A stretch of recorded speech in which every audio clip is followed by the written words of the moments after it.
laksanakan tugas Polda ini tujuannya adalah menghindari penyakit-penyakit degeneratif.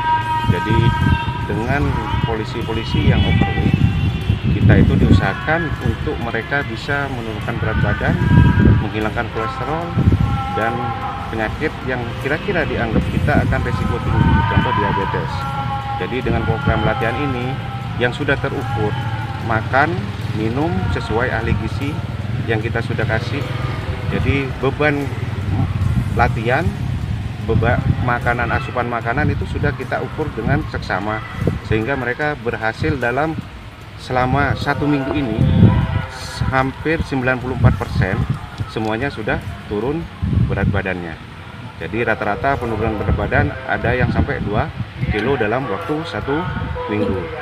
Dan dengan kondisi lapangan seperti ini, mereka sangatlah bagus untuk melatih mereka berdiet dan menjaga kesehatan nanti di wilayah masing-masing.